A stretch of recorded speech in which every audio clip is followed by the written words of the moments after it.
স্বাধীনতা কিনতে জানে। এদেশের রাজনৈতিক জনগণ কখনো কোন দেশের আগ্রাসী মনোভাব মানবে না, হোক সেটা ভারতীয়, হোক সেটা সেই মায়ানমার, হোক সেটা পাকিস্তান, কোন গণের আগ্রাসী এদেশের জনগণ মানবে না। আমরা স্বাধীন সার্বভৌম বাংলাদেশ, আমাদেরকে সুখের শান্তিতে থাকতে দিন।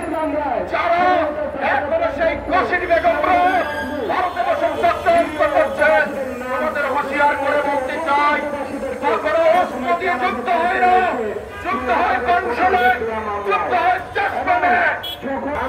আপনাদের টিভি মিডিয়া পৃথিবীর অসভ্য মন্ত্রীরা বাংলাদেশকে পরিচালনা করছে, খবরদার করে বলতে চাই, চব্বিশের গণঅভ্যুত্থান দেখেছেন, 16 বছরের বেশিরভাগ স্বৈরাচারকে বিদায় করেছি আমরা। কিভাবে বিদায় করেছি সেই স্বৈরাচার আপনারা আশ্রয় দিয়েছেন। পৃথিবীর মুখে এইরকম স্বৈরাচার জন্ম নেয়নি। ইতিহাস দেখুন, সেই ফরাসি বিপ্লব দেখুন, রুশ বিপ্লব দেখুন, সেই পাহাড়ের পতন দেখুন, সেই কাপ্তানের পতন দেখুন, এই ভারতীয় সেই মুক্তিকামী সাধারণ জনগণের সাথে আমাদের কোন বিরোধ নেই। আমাদের বিরোধ হচ্ছে মোদী সরকারের নীতির বিরুদ্ধে।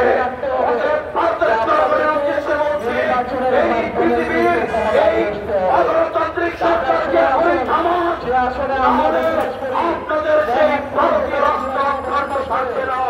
সেই সামন্তবাদী নেতা, সেই স্বাধীনতার অভিসম্পাদিত নেতা মৌলানা আব্দুল হামিদ কাদের বক্তব্য দিয়েছিলেন, আসাম আমার, উড়িষ্যা আমার, আমরা সেইটা তাহলে ইনশাআল্লাহ ফিরিয়ে আনবো, ফিরিয়ে আনবো। মৌলানা আব্দুল হামিদ খান বাসানির উত্তরসূরি বাংলার জমিনে প্রত্যেকটি ঘরে ঘরে বেঁচে আছে।